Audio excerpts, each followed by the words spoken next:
할렐루야, 감사합니다. 오늘은 우리가 사무엘상 14장 24절, 지난주 이어서죠. 24절부터 51절까지 말씀을 보도록 하겠습니다.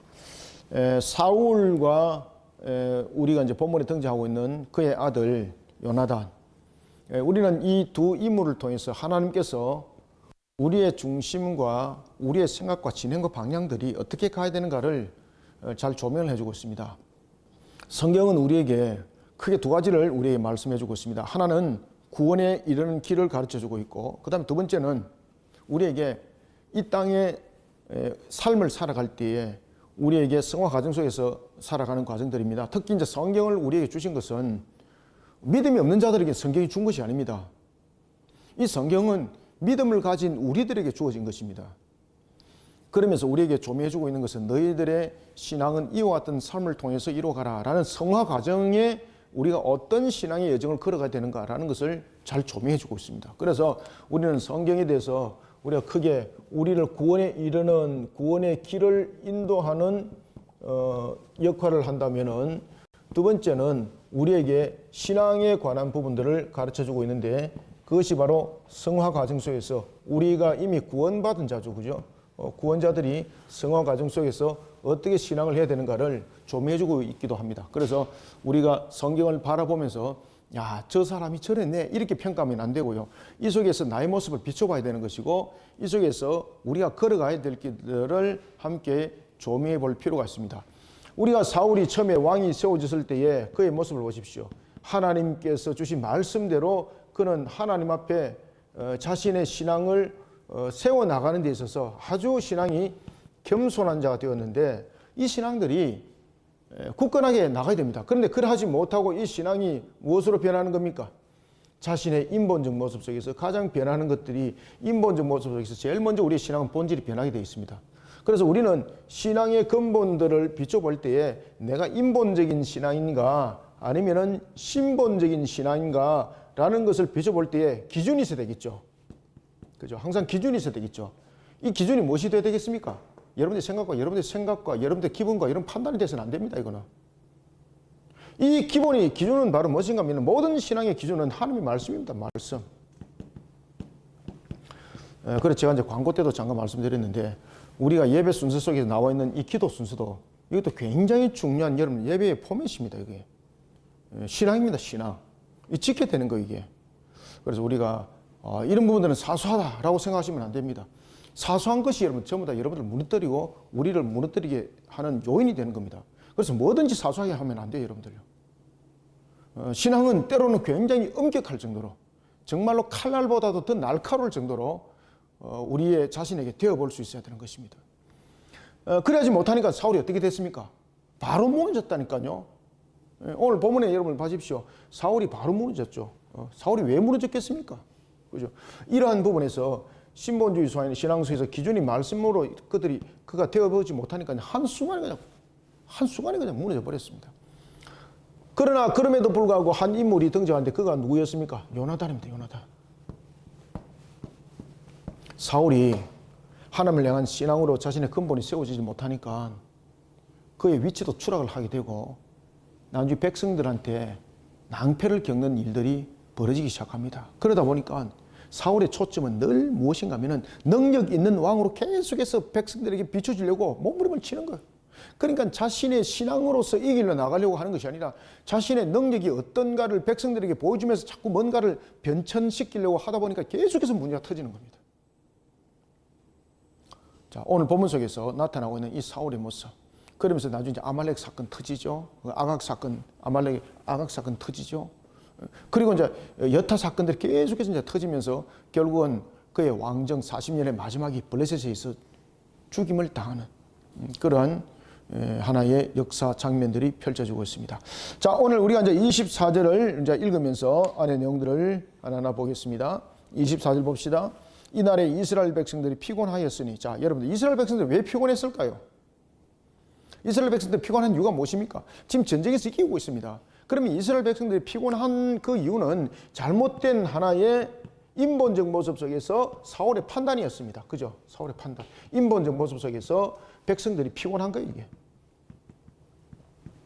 우리가 신앙을 지켜나갈 때에 앞에 선두에 쓴 사람은요, 반드시 신앙의 규범들과 그 원칙들이 하나님의 또 규례 속에서 나오고 그렇게 가르쳐야 됩니다.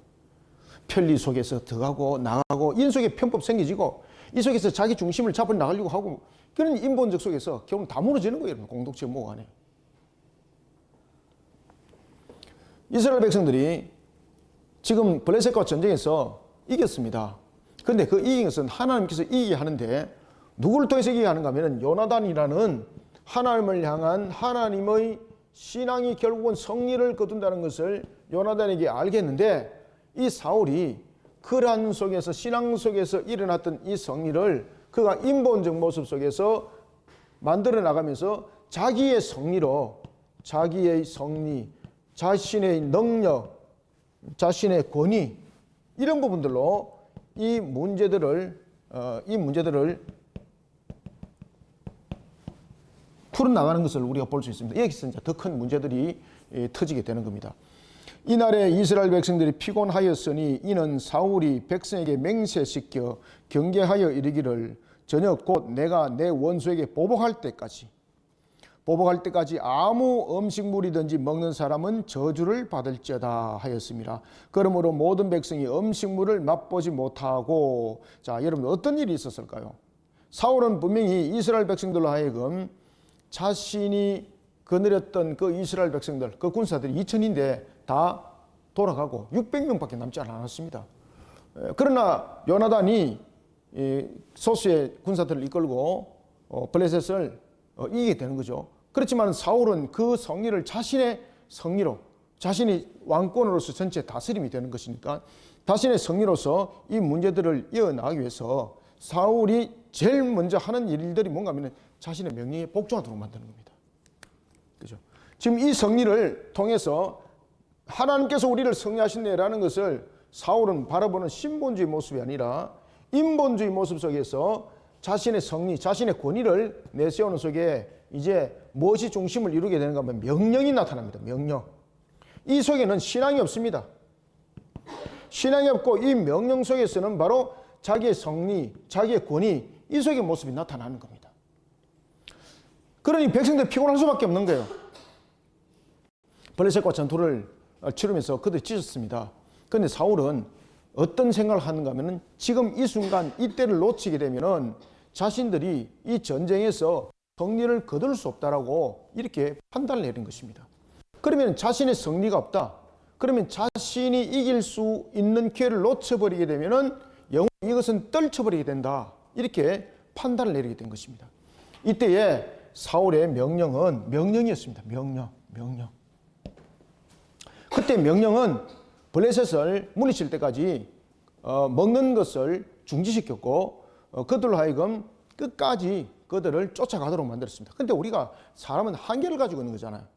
사람이 가지고 있는 그 한계, 다시 말하면 사울은 이 전쟁을 통해서 성리가 자신에게 기인한 것을 만들어 나가려고 그러고 그리고 자신이 얼마나 유능한 자인지를 펼쳐나가는 속에 그가 확정시키려고 하는 그런 모습, 그 속에 백성들은 피곤하고 지쳐 있었습니다. 사울은 이스라엘 백성들로 하여금 자신의 명령대로 순종하도록 맹세할 것을 강요하고 있었습니다. 그 속에 백성들은 지쳐버린 겁니다. 자, 오늘 본문 속에서 이날에 이스라엘 백성들이 피곤하였으니 이는 사울이 백성에게 맹세시켜 경계하여 이르기를 저녁 곧 내가 내 원수에게 보복하는 때까지 아무 음식물이든지 먹는 사람은 저주를 받을지어다 하였습니다. 그러므로 모든 백성이 음식물을 맛보지 못하고, 그죠? 음식물을 맛보지 못하면 어떻게 되겠습니까? 지쳐버릴 수밖에 없는 거예요. 자, 이런 속에 이제 백성들이 쫓아갔습니다. 그리고 그 속에 요나단이 함께 했습니다. 요나단도 지쳐 있었습니다. 이런 속에 요나단은 백성들에게 들려줬던 사울의 그 음성을, 사울의 그 명령을 그는 듣지 못했던 것이죠. 그런 속에 요나단은 자신의 지쳐있는 몸을 회복시키기 위해서 오늘 본문에 보면은 벌집에 꿀을 조금을 찍어서 먹었는데 그것이 육신의 기력을 회복시키는 한 장면이 되었더라. 자, 25절. 그들이 다 숯불에 들어간 즉 땅에 꿀이 있었더라. 백성이 숯불로 들어갈 때에 꿀이 흐르는 것을 보고도 그들이 맹세를 두려워하여 손을 그 입에 대는 자가 없었으나, 그죠? 하나님에 대한 두려움이 아니라 지금 사울 왕에 대한 두려움을 가지고 백성들이 그 손을 떼지 못하는 거죠. 그때 요나단은 사울이 명령을 듣지 못했더라는 것입니다. 27절 요나단은 그의 아버지가 백성에게 맹세하여 명령할 때 듣지 못하였으므로 손에 가진 지팡이 끝을 내밀어 벌집에 꿀을 찍고 그의 손을 돌려 입에 대매 눈이 밝아졌더라. 그렇죠. 기력이 회복됐다는 거죠. 그래서 우리는 음식물을 취하지 못하고는 어떤 힘도 우리는 작용할 수 없는 거지 않습니까? 우리가 뭐 이슬을 먹고 사는 것도 아니고 말이죠. 그런 부분에서 사울은 그런 여러 가지 백성들을 지금 살펴보는 관점이 아니라 자신의 어떤 성리, 자신의 권위만을 위한 중심의 모습이 세워진 겁니다. 그래서 이런 인본주의 신앙이 신본주의를 넘어서 버리게 되면은 전체 공동체가 무너짐을 당하게 되는 겁니다. 그래서 항상 공동체는 항상 신본주의 신앙 속에 그 중심들이 온전히 바르게 세워져야 되는 것이 매우 중요하다는 것입니다. 자, 눈이 밝아졌습니다. 기력이 회복됐다는 것이죠. 그때에 백성 중 한 사람이 말합니다. 그때 백성 중 한 사람이 말하여 이르되 당신의 부친이 백성에게 맹세하여 엄히 말씀하시기를 오늘 음식물을 먹는 사람은 저주를 받을지어다 하셨나이다. 그러므로 백성이 피곤하였나이다 하니, 자 여러분들 자신들의 사정을 돌아보지 않는 사울, 그 사울의 무모한 명령, 그것이 원망스러운 거죠, 그죠? 그렇지만은 하나님께서 그를 저주할 것이라 이 말에 그들이 속된 말로 말하면은 사울의 그런 어리석은 그 판단에 의해서 백성들이 지금 공감 속에 빠져 있다는 이야기입니다. 그렇지만은 하나님께서 그를 저주할 것이다 라는 이런 틀 속에, 이런 프레임 속에 갇혀서 그들도 감히 먹지를 못하는 거죠. 이런 속에 자신들이 육신이 지쳐 있었습니다. 그러므로 백성이 피곤하였나이다 하니 요나단이 이르되 내 아버지께서 이 땅을 곤란하게 하셨도다 하 보라 내가 이 꿀 조금을 맛보고도 내 눈이 이렇게 밝아졌거든. 하물며 백성이 오늘 그 대적에게서 탈취하여 얻은 것을 무엇으로 어떻게? 자, 여기서 중요한 것입니다. 자, 잘 보세요. 하물며 백성이 오늘 그 대적에게 탈취하여 얻은 것을 어떻게? 그렇죠. 임의로 먹었더라면 이란데, 이 임의대로 먹는다는 것은 내 마음대로 먹는 거예요? 아니면은 육신을 회복시키는 거예요? 지금 이게 뭔가 하면은 음식을 취하지 못하여서 육신이 지금 탈취돼 버렸습니다. 그죠? 그런데 무슨 기력으로 싸우겠습니까? 지금 여기서 의미대로 말하는 것은 육신의 기력을 회복시키는 측면에서의 필수적 부분들로서 이것은 이제 먹어야 될 부분들이 요소가 생겼거든요.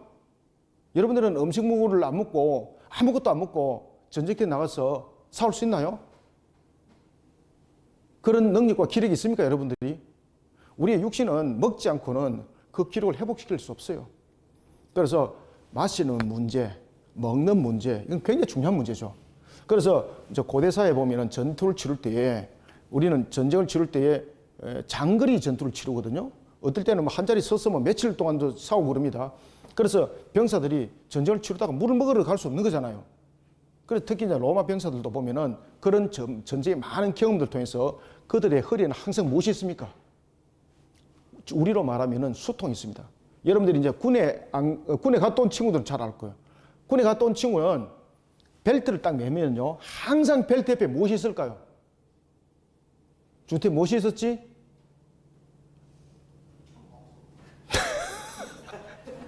그래, 총, 수류탄 이런 이야기한 사람들은 만화를 많이 본 사람들이고, 벨트 옆에 항상 무엇이 있지?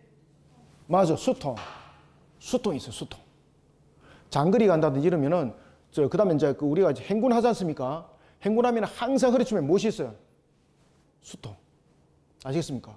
이 물이 생명이에요, 생명. 그래서 군인들은 딱 수통, 딱 옆에 전투에 항상 수통이 따라다니는 게 아시겠습니까? 병사들이 항상 고대 전투 속에도 보면은 이런 부분들이 먹거리들을 허리에 차고 사고 그랬었어요. 왜냐면은 어디 배고프다 그래가지고 전쟁 잠깐 우리 수도합시다. 내 밥 한 끼 먹고 오겠습니다. 이래가지고 가가지고 밥 먹고 하고 그런 전투 안 하잖아요. 그런 부분들. 그런데 이 모든 부분들을 통해서 사울이 금지를 시켜버린 거죠. 그러면은 이 전쟁에서 누가 지겠습니까? 이긴 전쟁이지만 결국 누가 져요? 결국 이스라엘이 지는 거예요. 왜 그런가 하면요, 자신들의 기력을 회복하지 못한 상태 속에서 블레셋을 계속해서 그들이 뒤쫓아갔다. 그러면 결론적으로 나타나는 것은 뭔가 하면 자신이 스스로 지침이거든요. 그럼 육신은 반드시 한계가 올 수밖에 없어요. 그러면 무너지는 것은 자기입니다, 자기. 근데 사울은 그런 병사들의 상태를 돌아보지 않고 이 전쟁은 무조건 저들을 끝까지 쫓아가서 우리가 이겨야 된다는 그 개념 속에서 자기 성리, 자신의 권위 속에서 명령만 하는 겁니다. 아시겠습니까? 그들을 돌아보지 않는 겁니다. 우리의 신앙도 마찬가지입니다. 항상 우리의 신앙들은 자기의 중심적으로 세워지게 되면 신앙을 돌아보면서 하나님께서 성립케 하신 그런 것을 돌아보는 것이 아니라 인위적 모습이 자꾸 만들어지는 거예요. 지금 오늘 본문 보십시오. 지금 사울은 계속해서 하나님을 향한 신앙을 만들어가는 것이 아니라 심지어 하나님을 향한 신앙까지 인위적으로 만들어서 자신의 성리 쟁취하는 하나님의 명령 도구를 만들어가는 것을 볼 수가 있어요. 백성 지쳤습니다. 자, 그래서 백성들이 어떤 음식을 오늘 본문에 보면은 이 30절에 임의로 먹었더라면입니다. 아시겠습니까? 임의로 먹었더라면 블레셋 사람을 어떻게 했다? 완전히 물리쳤을 것이다 이 말입니다. 완전히 물리쳤을 것이다. 30절 하물며 백성이 오늘 그 대적에게서 탈취하여 얻은 것을 어떻게 임의로 먹었더라면 블레셋 사람을 살육함이 더욱 많지 아니하였겠느냐. 그래서 여기서 임의로 먹었다라는 것은 어떤 의미를 말하고 있습니까? 지금 인본주의 신앙 속에서 하나님의 신앙을 그가 딱 땡겨 섰죠. 사울이 뭐라고 했습니까? 음식물을 지금 블레셋을 끝까지 무너뜨리지 못하고 너희들이 음식을 취하게 되면 누가 저주할 것이라? 하나님이 저주할 것이라 그랬잖아요. 그러니까 그 음식물을 못 먹는 거예요. 하나님으로부터 저주를 받는다 그러니까 못 먹는 거예요. 그래서 사울은 심지어 이 속에서 자신의 어떤 성리, 자신의 권위를 내세우기 위해서 인본주의 신앙 속에서 인본주의 모습 속에서 신앙까지 땡겨 서는 거예요. 신앙까지 땡겨 서는 거예요. 그 속에 백성들이 무너짐을 당하는 겁니다. 31절 그날의 백성이 믹마스에서부터 아얄론에 이르기까지 블레셋 사람을 쳤으므로 그들이 심히 피곤한지라. 자, 여기가 이제 거리가 이제 어느 정도 되는가 하면은, 자, 오늘 이제 본문에 보면은 믹마스에서 아얄론이라는 거리가 나타나죠. 그죠? 믹마스에서.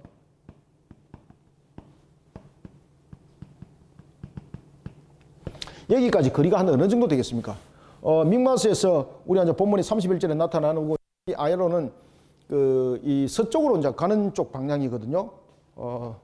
믹마스가 이쪽 쪽입니다. 내가 그냥 이렇게 썼는데 서쪽으로 가는 방향입니다. 요 아얄론이 서쪽입니다. 서쪽은 이제 우리가 이제 그 지중해 지역에 이렇게 이제 그 지도를 보면은 지중해가 서쪽이죠, 그죠? 지중해 서쪽입니다. 요단강을 해서 동편과 서편으로 갈라진다 그랬잖아요. 그죠? 그래서 이 지중해 쪽이 서쪽이고 이쪽이 이제 블레셋이 이제 집중적으로 거주했던 곳이었거든요. 그까지 쫓아갔다는 것이죠. 그러면 그 거리가 약 몇 킬로 되는가 하면 약 한 25킬로, 30킬로 정도 되는 거예요. 여기서 믹마스에서 아얄론까지 거리가 25에서 30킬로 정도 되는 거예요. 이 거리를 쫓아갔는데 이제 더 이상 못 쫓아가는 거죠. 탈진되는 거죠. 피곤한지라. 어떻게 피곤한지라? 심히 피곤한지라. 이제 더 이상 못 간다는 거죠. 그래서 우리가 잘못된 편견 속에, 잘못된 인본적 판단 속에 결국은 공동체가 헤쳐나갈 수 있는 길도 다 이렇게 거둬지고 그 막이 닫혀져 들어가는 것입니다.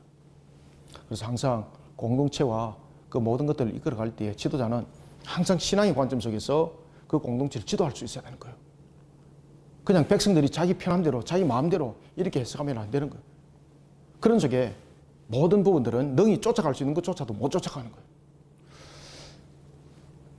32절 그래서 오늘 본문에 보면은 지금 전쟁은 분명히 승리를 거두고 있죠. 블레셋과 전투에서는 분명히 승리를 거두고 있지만은 이 사울의 지금 겸손하고 이런 잘못된 판단에 의해서 지금 자신들이 마치 패전한 것과 같은 모습인 거예요. 승리를 거두고 있는데 마치 백성들의 모습은 지금 어떤 모습입니까? 패전자와 같은 모습입니다.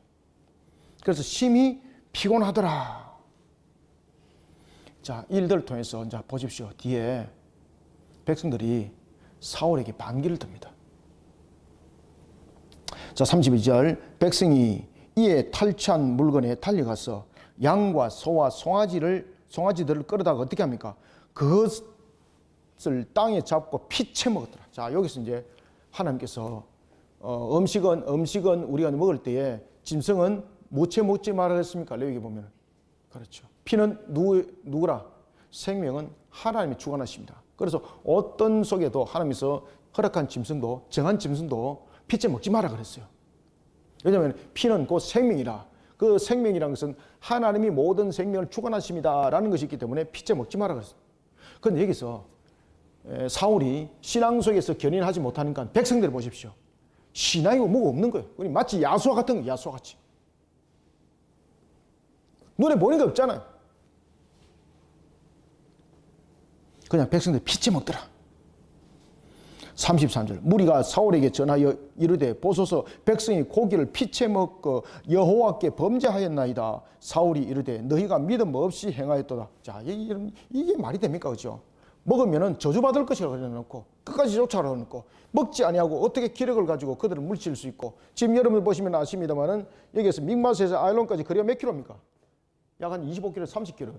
그러면은 걸어가는 것도 먹지 않고 가면은 피곤에 지쳐서 넘어지는데 지금 전쟁을 치르고 있는 거지 않습니까?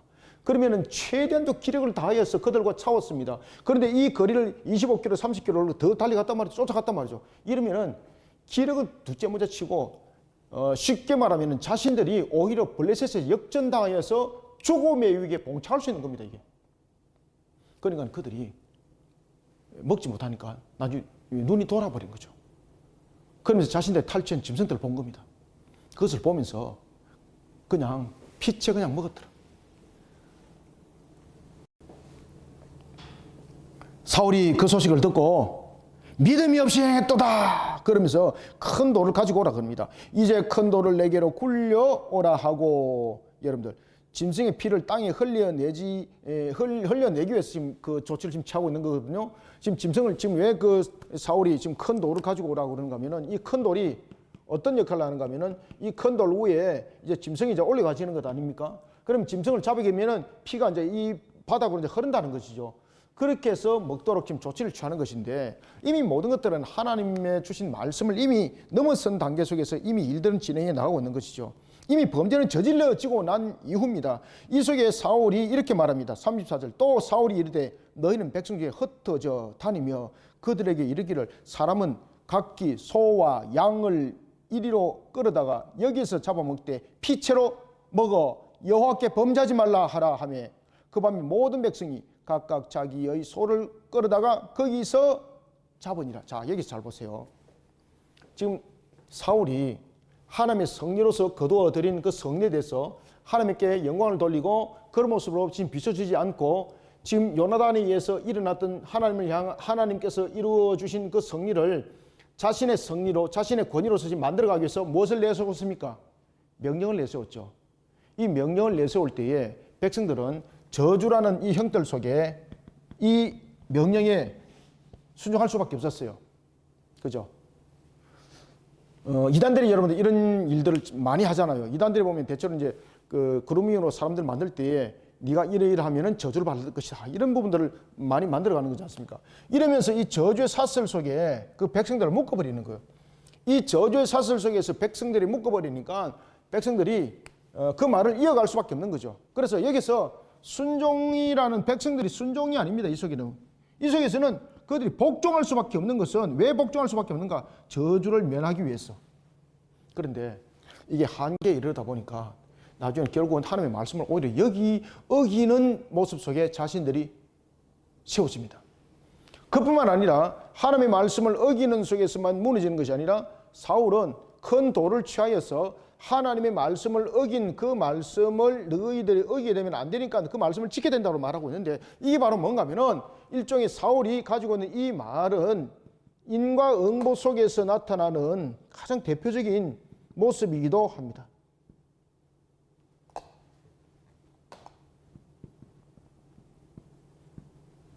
여러분들, 사울이 왜 큰 돌을 가져오라 그랬을까요? 그것은 뭔가 하면은, 자, 지금 백성들이 하나님의 말씀을 지금 어겨서 피쳐 먹었잖아요. 그러면은 하나님의 말씀을 어겼을 때 그 전쟁이 지금 저주로 돌아오게 되면은 지금 다윗이란 전쟁이 어떻게 된다는 이야기입니까? 자기들이 패전을 하게 된다는 것이죠. 그런데 결국은 사울이 지금 취한 이 조치가 말씀을 지켜 순종하는 것입니까? 안 그러면은 인과응보와 같은 그 신앙 속에서 하나의 응급적인 조치를 취한 것입니까? 후자입니다, 후자. 그는 하나님의 말씀대로 지켜 준행함을 위하여서 큰 도를 취한 것이 아니라 인과응보죠. 다시 말하면 이들이 하나님의 말씀을 어김으로 인해서 그 저주가 이들에게 돌아오는 거죠. 그러면 이들에게 돌아오는 그 저주는 곧 자기의 저주예요. 그러면 이 전쟁은 이긴 전쟁에 곧 패전하게 되고 자신도 존속할 수 없게 되는 것이죠. 그래서 지금 사울이 취한 조치는 신앙을 지켜나가는 정책이 아닙니다. 신앙을 지켜나가는 정책이 아니라 앞에도 말씀드렸던 것처럼 신앙을 이용해 먹는 정책을 펼쳐나가는 겁니다. 그런 속에 인과응보적 요소가 담겨진 속에 돌들을 취하게 하였고, 그리고 그 위에서 짐승을 잡아서 먹어라, 이렇게 말하고 있는 것입니다. 그래서 나중에 보면은 사울 옆에 있었던 그 당시에 이제 제사장이 사울에게 그 이야기를 하는 겁니다. 당신은 왜 하나님의 뜻을 구하지 아니하고 왜 신앙 가운데서 그것을 이행하지 않냐 말이야, 이야기를 해요. 자, 봅시다. 33절 다시 한번 읽어보면서 갑시다. 33절 무리가 사울에게 전하여 이르되 보소서 백성이 고기를 어떻게 핏째 먹어 여호와께 범죄하였나이다. 사울이 이르되 너희가 믿음 없이 행하였도다. 이제 큰 돌을 내게로 굴러오라 하고, 큰 돌을 굴러오게 한 이유는 아시겠죠, 그죠? 큰 돌을 올려온 이유는 무엇입니까? 그 위에 무엇을 올려놓고 짐승을 올려놓고 그 위에서 짐승을 잡으면 짐승의 피가 이제 그걸로 흐른다는 거죠. 그래서 흘러보내어서 그렇게 먹으라는 것이죠. 34절 또 사울이 이르되 너희는 백성 중에 흩어져 다니며 그들에게 이르기를 사람은 각기 소와 양을 이리로 끌어다가 여기서 잡아먹되 피채로 먹어 여호와께 범죄하지 말라 하라 하며 그 밤에 모든 백성이 각각 자기의 소를 끌어다가 거기서 잡으니라. 그래서 짐승의 피를 땅에 보내는 측면에서의 받침돌의 역할을 하는 거예요. 지금 큰 돌이. 그렇지만 이 조치는 이미 백성들이 하나님께 죄를 범함이죠. 그러면은 사울이 지금 조치를 취한 것은 자, 하나님께서 주신 말씀을 지켜 준행함이 아니라 인과응보적 속에서 지금 이 문제들이 적용이 지금 되고 있는 것입니다. 사울이 제단을 쌓는 것이 그전에도 그래하지 않았다는 겁니다. 35절 사울이 여호와를 위하여 제단을 쌓으니라. 자, 여기서 보면은 사울이 여호와를 위하여 제단을 쌓았으니라고 말하는 것은 표면적으로 보면은 여호와를 위해서 지금 제단을 쌓았다라고 말하는 것이죠, 그죠? 그런데 실질적으로는 이것이 어떤 모습일까요? 그 제단을 누구를 위해서 쌓은 것, 누구를 위해서 제단을 쌓았다는 겁니까? 그 제단을? 네? 맞습니다. 자기를 위하여, 자기를 위하여. 이 제단은 여호와를 위한 제단이 아닙니다. 자기를 위한 제단입니다. 지금 이게. 철저히 지금 이 모습 속에서 우리가 인과응보적 모습들을 우리가 담아내가고 있는 것을 볼 수가 있습니다. 여기서 이와 같이 처음 제단을 쌓았다는 것, 표면적으로는 보면 여호와를 위한 제단을 쌓았지만 실제적으로는 자기를 위한 것입니다. 그것을 암시해주고 있는 겁니다. 처음 쌓은 제단이었더라 라는 것은 율법의 규례에 맞춰서 제대로 제단을 쌓은 적이 있다 없다는 겁니까? 한 번도 없다 이 말입니다. 지금 자신이 왕이 지금 되고 난 뒤에 지금 그렇게 여호와를 위해서 처음 제단을 쌓았다. 여기 굉장히 중요하죠. 처음이라고 말하는 거예요. 여기서 이제 처음 제단을 쌓았다라고 말하는 것은 그가 왕이 되고 난 뒤에 하나님의 율법의 규례에 맞추어서 제단을 제대로 쌓은 적이 한 번도 없었습니다. 이게 대한 고발입니다. 이게. 자, 사울의 전과 후의 모습을 봅시다. 사울이 왕이 되기 전에는 그가 어떤 모습이었습니까?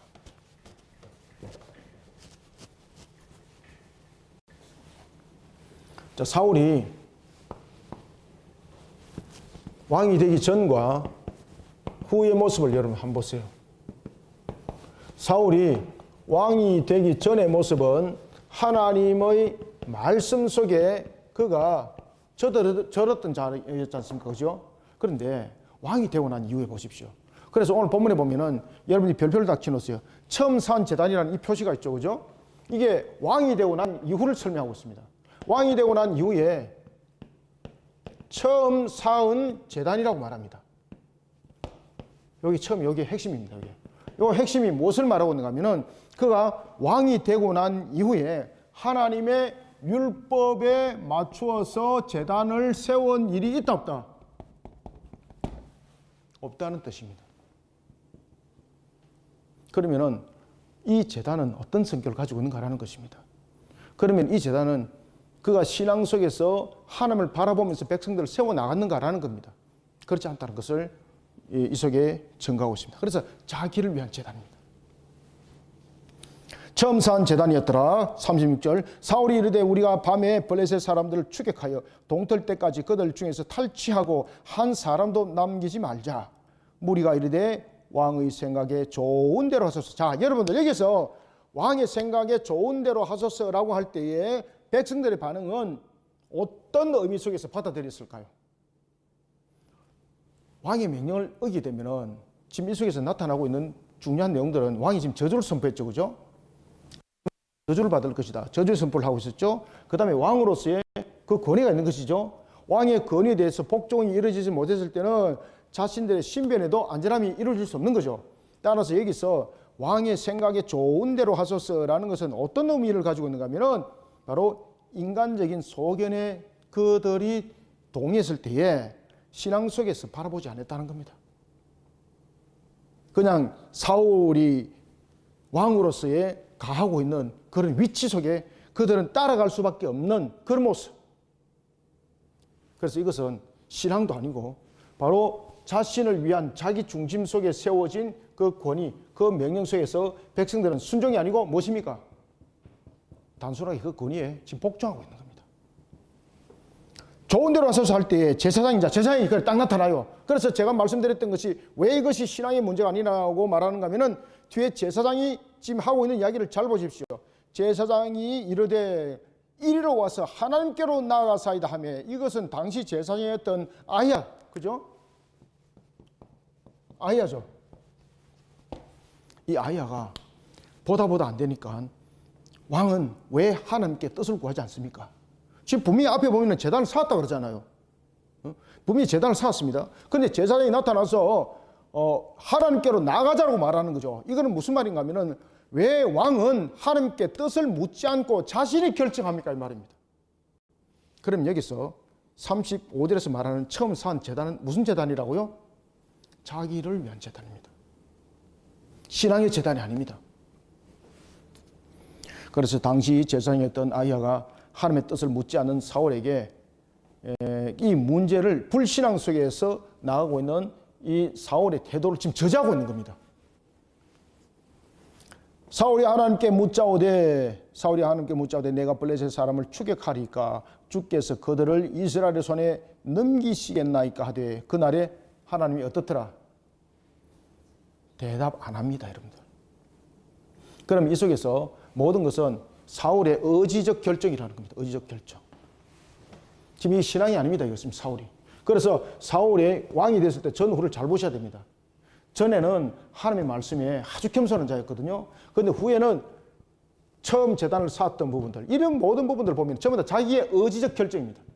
이 자기의 의지적 결정 속에서 하나님을 향한 신앙 속에 그 근본들이 안 세워지더라는 것입니다. 그래서 오늘도 본문에 보면은 그런 이야기를 하고 있는 거죠. 그날에 여호와께서 어떻게 하더라? 그렇죠. 대답하지 않는다. 여기서 대답하지 않는다는 것은 사울의 불신앙을 지금 고발하고 있는 겁니다. 그래서 우리가 항상 여러분 우리가 신앙으로 반응하셔야 됩니다. 아시겠죠? 그죠? 우리가 신앙으로 반응하지 않으면은 항상 우리 속에 나타나고 있는 이 사고들이 불만 속에서 만들어지고 또한 하나님을 향한 영광 속에서 만들어지지 못하는 그런 모습들이 만들어지는 겁니다. 그래서 항상 우리는 신앙의 규범들을 잘 만들어 가야 됩니다.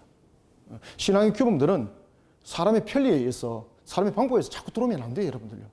그런 규범들을 엄격하게 진행해 나가고 지켜나가는 그래야 우리의 근본들이 사소한 부분에서도 만들어져야 됩니다, 이게. 38절 사울이 이르되 너희 군대의 지휘관들아 다 이리로 오라. 오늘 이 죄가 누구에 있나 알아보자. 자, 여러분들 하나님이 지금 왜 지금 사울이 지금 이야기를 하고 있는가 하면 하나님이 그가 하나님께 기도를 했는데 하나님 침묵하거든요. 그러면 하나님이 침묵하는 것은 어떤 의미가 그에게 보여됐다는 겁니까? 이거 하나님께서 지금 응답하지 아니하시네라는 것은 우리 속에 누군가가 죄가 있다는 겁니다. 자, 여기에 나타나고 있는 것이 무슨 신앙이라고 했습니까? 요 신앙입니다. 요 신앙. 인과응보 신앙. 지금 사울이 처음에는 하나님을 향한 말씀의 신앙이었고 겸손의 신앙이지 않습니까? 그런데 이것이 인본적 모습 속에서 만들어지다 보니까 인과응보적 요소들이 점점 묻어가기 시작하는 겁니다. 이런 속에서 하나님이 응답하지 않는 거죠. 그러니까 하나님께서 응답하지 않으니까 하니까 그 원인을 그는 어떻게 확인하는 겁니까? 누군가가 하나님께 죄를 범했기 때문에 응답하지 않는다. 요 인과응보입니다. 그죠? 이 속에서 지금 누가 그 일들을 했는지 우리 한번 제비뽑기 해보자. 그때 하나님께서는 이 제비뽑기를 통해서 사울에게 사실은 자신이 하나님 앞에 온전히 바로 서지 못했던 불신앙을 돌아보라고 지금 자신들의 가정이 뽑혀지게 되고 요나단이 뽑혀지게 되거든요. 그런데 사울은 이것을 가지고 이 사건이 일어났던 원인으로서 이 문제를 해결해 나갑니다. 하나님은 이것을 통해서 사울에게 불신앙과 잘못된 신앙관을 지금 깨뜨리고 있거든요. 그런데 사울은 이것을 원인으로 보면서 이 인과응보적 신앙 속에서 문제들을 발견하고 확인해 나가는 엉터리 신앙들을 우리가 볼 수가 있습니다. 그래서 저도 이제 목회를 이렇게 하다 보면은 참 그런 요소들이 참 보일 때가 있습니다. 그러니까 목사로서 신앙의 지도를 바르게 하고 이렇게 바르게 이끌어갈 요소들이 있어서 때로는 혼을 내기도 합니다. 왜 그런가 하면은 잘못된 길 가면 안 되거든요. 원칙과 이 규칙이라는 것은 아주 사소하지만 지켜야 될 부분들을 반드시 지켜야 되는 것이거든요. 이걸 가볍게 생각하시면 안 되는 거죠, 이거는. 그런 적에 우리는 무너짐을 당하는 겁니다. 험하게 나중에 무너진다니까, 험하게 나중에. 사울이 38절 봅시다. 사울이 이르되 너희 군대 지휘관들아 다 이리로 오라. 오늘 이 죄가 누구에 있나 알아보자. 하나님이 침묵하는 이유가 이스라엘에 죄가 있기 때문이라는 것을 그가 확신을 하는 거예요. 그러면 누구의 죄로 인하여서 하나님께서 응답하지 않는가? 이게 무슨 신앙이라고요? 인과응보 속에서 이 지금 접근을 이루고 있는 겁니다. 그런데 이 속에서 하나님께서 분명히 사울과 요나단 뽑히게 합니다. 그럼 이 속에서 하나님께서는 사울로 하여금 그 신앙이 지금 잘못되고 있는 점을 지금 돌아보라는 측면에서 이 부분들을 지금 이끌어가고 있는데 사울은 그렇게 판단하지 않습니다. 39절 이스라엘을 구원하신 여호와께서 살아계심을 두고 맹세하노니 내 아들 요나단에게 있다 할지라도 반드시 죽으리라. 자, 여기서 이 뽑히는 사람은 내 아들 요나단이라도 죽을 것이다. 이거 전부 다 자기 결정이죠. 그러면 자신이 이런 결정을 내리게 됐던 가장 큰 근원은 신앙이 아닙니다. 자신의 아들 요나단은 그렇게 하지 아니했을 것이라는 확신 속에서 하는 겁니다. 이거. 반드시 죽으리라 하되 모든 백성 중 한 사람도 대답하지 아니하며 40절 이에 그가 온 이스라엘에게 이르되 너희는 저쪽에 있으라 나와 내 아들 요나단은 이쪽에 있으리라. 자, 모두는 저쪽에 있으라 그러고 자신과 요나단은 이쪽이죠. 그러면은 양편을 가를 때 어떻게 나누었습니까? 지금 여기서 보면은 둘로 지금 가누는 거죠. 둘로 나눌 때에 지금 사울과 요나단이 지금 여기에 있다는 거죠. 그리고 다른 편에 무리가 있다는 거죠. 그러면은 사울이 볼 때에 지금 이 하나님께서 대답하지 아니하는 원인이 누구에게 있다고, 누구의 죄에 있다고 봤겠습니까? 자신과 요나단에게 있다고 봤습니까? 무리에게 있다고 봤습니까? 무리들에게 있다고 본 겁니다. 그래서 사울과 요나단은 이 편에 서고 무리들은 이 편에 저편에 서는 이유는 그들에게 원인이 있다고 사울은 그렇게 자신이 판단한 겁니다. 그런데 놀라운 것은 이 무리들은 결정이 이루어지지 않고 사울과 요나단이 뽑히게 되는 겁니다. 그리고 하나님께서는 다시 누구를 지적합니까? 요나단을 뽑히게 하는 겁니다. 그럼 이 과정 속에서 하나님께서 무엇을 지금 말씀하고 있는가 봅시다. 40절 이에 그가 온 이스라엘에게 이르되 너희는 저쪽에 있으라 나와 내 아들 요나단은 이쪽에 있으리라. 백성이 사울에게 말하되 왕의 생각에 좋은 대로 하소서 하니라. 자, 여기서 백성들은 이 굳이 제비뽑기를 할 때에 지금 이 일들은 지금 접근하는 것이 누구에게 접근한다는 것을 백성들이 지금 알고 있죠. 지금 이 문제가 지금 접근하게 되면 요나단에게 간다는 것 알고 있죠, 그죠? 그 백성들이 말을 안 한 겁니다. 41절. 이에 사울이 이스라엘의 하나님 여호와께 아뢰되 원하건대 실상을 보이소서 하였더니 요나단과 사울이 뽑히고 백성은 멸한지라. 기가 막히는 겁니다. 이스라엘 위로 몰고 간 범죄자로서 지금 이 기록한 저자는 요나단이 지금 이끌어갔던 이 문제, 실질적으로 이스라엘 몰아갔던 범죄자로서 지금 요나단이 지금 지명이 되고 있죠, 그죠? 그런데 지금 이 사무엘서의 기록자는 요나단을 범인으로서의 지목이 아니라 이 모든 일들이 일어나게 된 원인 제공자가 누구라는 것을 말하고 있습니까? 원인 제공자가 지금 사울이라는 것을 말하고 있습니다. 사울. 그래서 우리는 원인 제공자가 되면 안 되겠습니다. 42절 사울이 이르되 나와 내 아들 요나단 사이에 뽑으라 하였더니 요나단이 뽑히니라. 참 기가 막힌 겁니다. 여기서 보면은 42절에 보면은 우리가 왜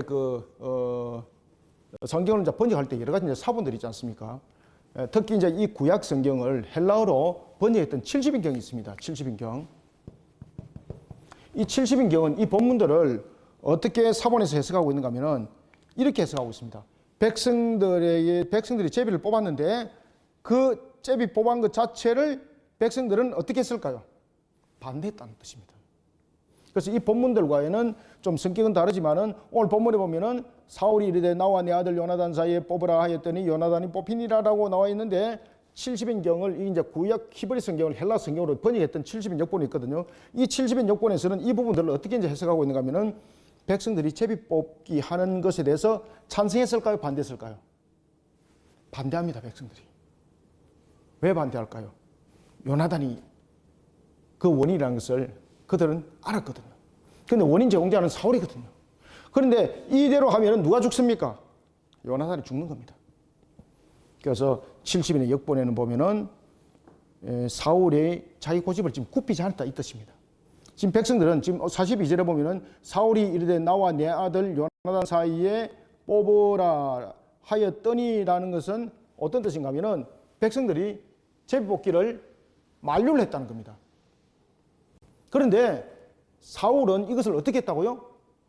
끝까지 고집을 피우면서 이것을 통과시켰다 이 말입니다. 그래서 70인의 역본은 그렇게 해석하고 있어요. 그래서 70인의 역본에는 자기 고집을 굽히지 않는 사울에 대한 내용으로서 번역을 했습니다. 자, 43절 참고입니다. 그냥 43절 사울이 요나단에게 이르되 네가 행한 것을 내게 말하라. 요나단이 말하여 이르되 내가 다만 내 손에 가진 지팡이 끝에서 꿀을 조금 맛보았을 뿐이오나 내가 죽을 수밖에 없나이다. 여기서 보십시오. 하나님의 명령에 불정실한 사울의 모습과는 달리 자신한테 불리한 입장에 해석이 주어졌고 자신에게 유리한 것은 아무것도 없습니다. 변명할 수 있죠. 그런데 요나단은요, 자신이 변명하고 핑계할 수 있는 충분한 이유가 있음에도 불구하고 요나단은 거기서 멈춰버립니다. 멈춰버리면서 그냥 하나님의 뜻에 그냥 순응하는 겁니다. 이것이 하나님의 뜻이라면은 내가 나의 잘못으로 인하여서 지금 이스라엘에 문제가 생긴 것으로서 그 죄를 자신이 받아들인다는 겁니다. 한편에 보면은 이 요나단의 이 결정은 이해할 수 없는 결정이에요. 충분히 변명할 수 있고 원인에 대해서 분명히 이야기를 할 수가 있습니다. 항변할 수 있습니다. 그런데 요나단은 멈춰버려요. 항변하지 않아요. 이 속에 요나단의 신앙이 있는 겁니다. 그런 요나단의 신앙, 자, 여러분 보십시오. 우리가 이런 유사한 사건이 딱 하나가 있습니다. 사사시대에. 누구였습니까? 입다 사건 기억납니까? 에? 입다 사건 기억납니까, 여러분들? 자볼지 말고. 자, 여러분 기상하시길 바랍니다. 자, 입다가 맹세했죠. 무슨 맹세했어요? 응? 누구든지 이 전쟁에서 승리를 거두고 자신이 돌아올 때에 제일 먼저 자신을 환영하고 자신에게 대해서 맞이하는 자를 어떻게 한다? 제물로 삼겠다 그랬죠. 그런데 하나님께서 입다의 딸이 제일 먼저 그의 승리의 앞에 등장하게 만들어요. 입다가 잘못된 지금 서운을 한 거죠. 그때의 백성들은 전부 다 잠잠했습니다. 그런데 오늘 본문에 보면 다릅니다. 입다가 서운했던 것은 신앙입니까? 아니면 자기 아집이고 자기에 대한 내용입니까? 이런 부분들도 전부 다 인과응보 속에 전부 다 담겨져 있는 거거든요. 잘못된 서운이지 않습니까? 하나님께서 잘못된 서운은 하나님께서 어떻게 하라 그랬습니까? 여러분, 잘못된 서운은 어떻게 해야 되나요? 잘못된 서운은 신앙입니까? 신앙이 아닙니까? 이것부터 한번 점검해 봐야 되는 겁니다. 잘못된 서운은 신앙이다, 신앙 아니다? 신앙이 아닙니다. 그러면 잘못된 서운에 대해서는 어떻게 해야 될까요? 즉시 회개가 먼저입니다. 입다는 그 절차를 밟아야 되는 것이었습니다. 그런데 입다는 그것을 자신이 하나님께 서운했기 때문에 그것을 지켜나가는 겁니다. 엉터리 신앙이죠. 자, 오늘 본문 속에 보면은 사울이 선포를 했죠. 입다와 비슷한 내용들 담아 있었죠. 이때에 그 당시에 백성들 입다가 있을 때 그때는 아무도 여기에 대해서 말을 하지 않습니다. 그런데 요나단 보십시오. 하나님의 중심 속에서 자신이 세워졌고 자신이 충분히 억울합니다. 자신이 충분히 변론할 수 있습니다. 그런데 이것이 하나님의 뜻이라면 그것조차도 요나단은 순응하는 겁니다. 그때에 하나님이 백성들을 움직여요. 백성들을 움직여서 어떻게 하는가 하면은 백성들이 말도 안 되는 반기를 일으키는 겁니다.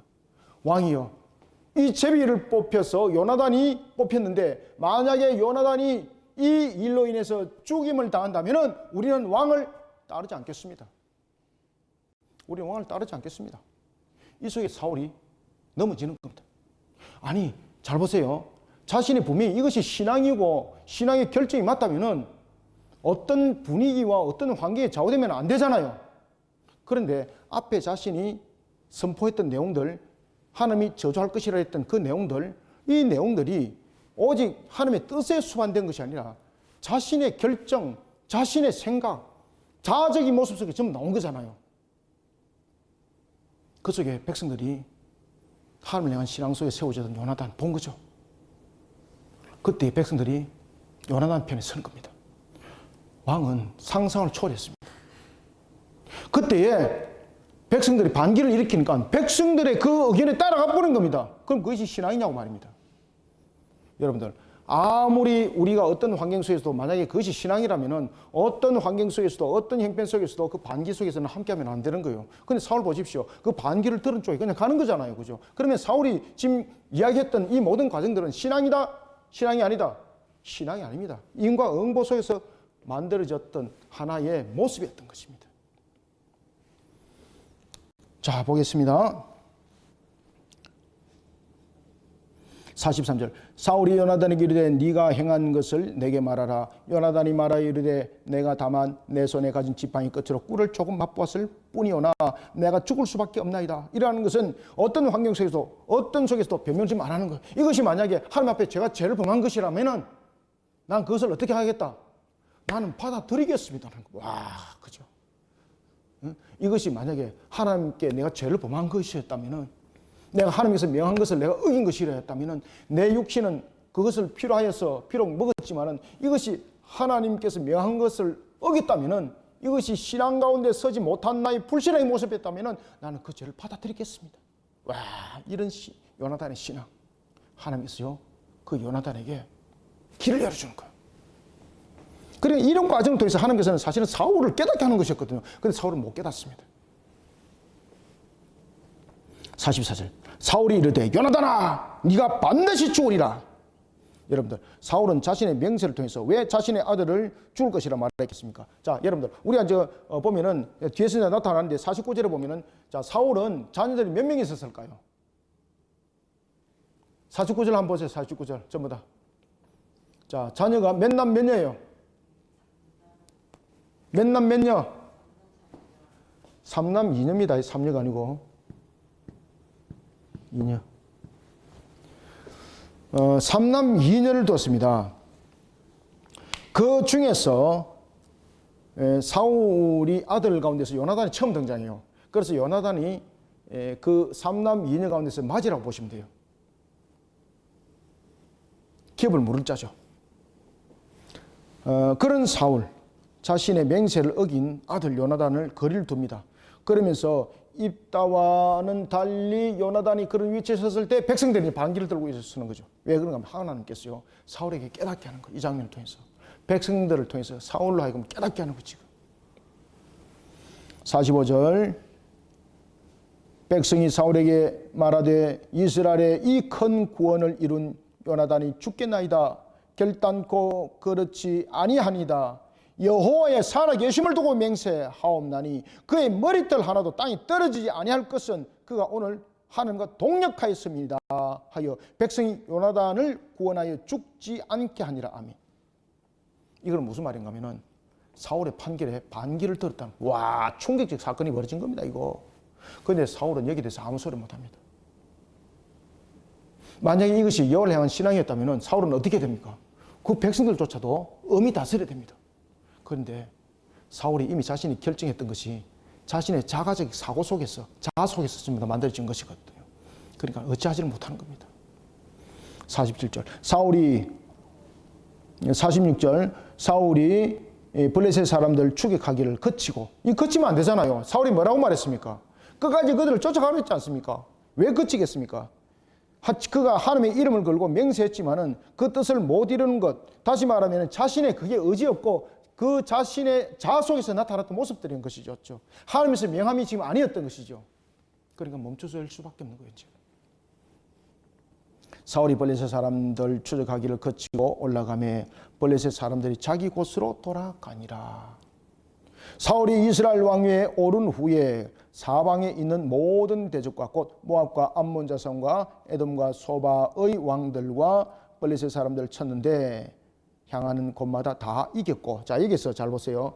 지금 여기서 이겼다는 단어를 썼죠. 그 다음에 48절에 보면 용감하게라는 단어를 썼죠.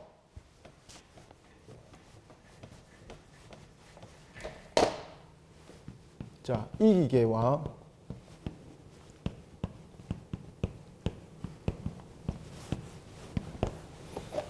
자, 여기서 이기게 했다는 것은 누가 이기게 한 것입니까? 하나님께서 이기게 한 것이죠. 여기서 이제 이기게 했다는 것은 하나님께서 모든 것을 이기게 하셨고 모든 매번의 승리들마다 하나님의 도우심이 있었다는 것이죠. 그런 이것은 사울의 어떤 신앙 속에서 말하는 것이 아니라 이방인을 향한 하나님의 응징입니다. 이거는.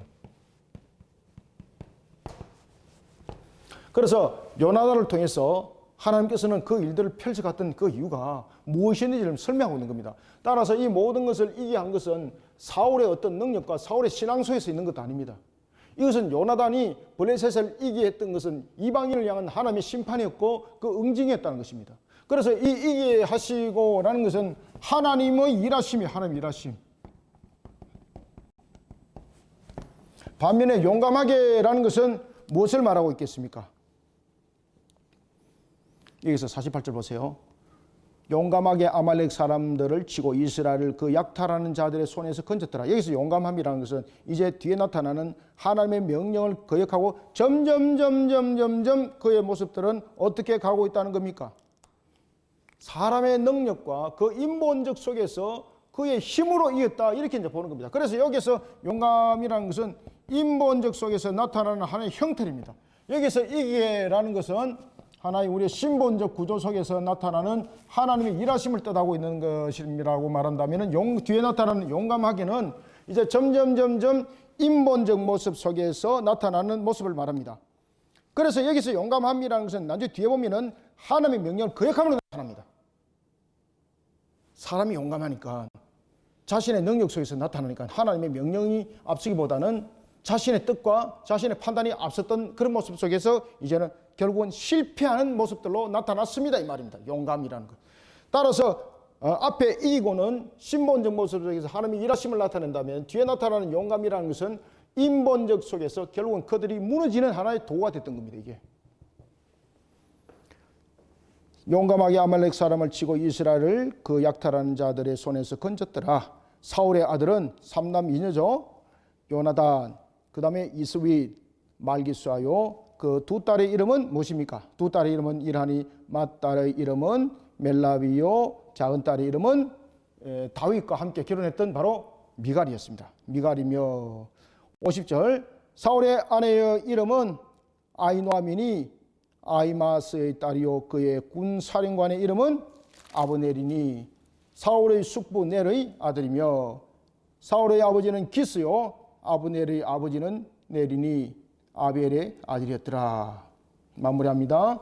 사울이 사는 날 동안 블레셋 사람과 큰 싸움이 있었으므로 사울이 잡으십시오. 누구를 지금 의지합니까? 힘센 사람, 용감한 자를 찾았다 그러죠. 그래서 이 본문이 바로 48절과 연결되는 겁니다. 용감하게 아말렉 사람을 치기 위해서는 그가 결국은 누구를 찾았던 겁니까? 신앙을 지금 찾아가는 것이 아닙니다. 지금 계속해서 사울은 이제 인본적 모습 속에서 그가 세상을 이겨나가려고 그러면은 능력이 있어야 되고 힘이 있어야 된다 이거죠. 그래서 사울이 수행했던 이 전쟁들은 분명히 여호와께서 함께하고 있었습니다. 그래서 하나님께서 이기게 하셨습니다. 그러나 사울은 점점 어떻게 합니까? 힘센 사람 찾고 용감한 사람 찾고 이런 일들을 하는 겁니다. 여호와를 향한 신앙에 엎드리지 않습니다. 그러면서 이제 터졌던 사건이 뭔가 하면은 여러분들이 잘 아시는 것처럼 바로 골리앗 사건입니다. 골리앗 앞에 벌벌 떠는 거예요. 사울이 사는 날 동안 블레셋 사람과 큰 싸움이 있었으므로 사울이 어떤 사람을 찾았더라? 힘센 사람이나 용감한 사람을 보면 그들을 불러 모았더라.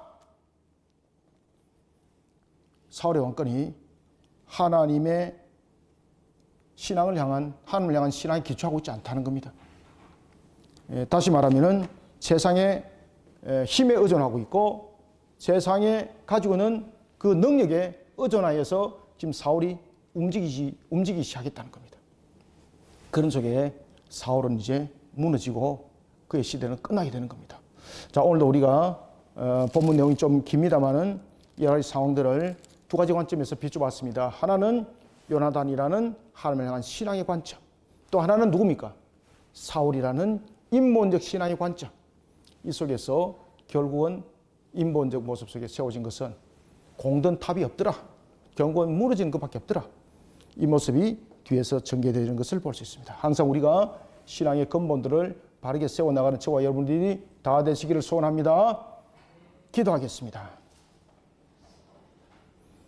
하나님 감사합니다. 주님께서 베푸시는 은혜 속에 오늘도 우리를 세워주시고 주 앞에 영광된 걸음을 걷게 하시니 감사합니다. 하나님의 선한 손길 속에 우리를 만들어주시고 이끌어주시고 인도하여 주옵소서. 주께서 모든 여정들을 펼쳐가게 하시고 하나님의 뜻을 힘있게 세워나가며 부족함이 없게 하시며 주님의 영광을 드높이게 하여 주옵소서. 오늘도 우리로 하여금 신본주의 신앙 속에 우리의 근본들을 바르게 세워나가기를 소망합니다. 우리가 사람이 만들어가는 신앙의 관점이 되지 말게 하여 주옵소서. 오늘도 주께서 펼쳐나가는 요나단을 향한 신앙 속에 우리를 다시 한 번 더 세워주시고 우리의 근본들을 깨달아 알게 하여 주옵소서. 예수님 이름으로 기도드립나이다. 아멘.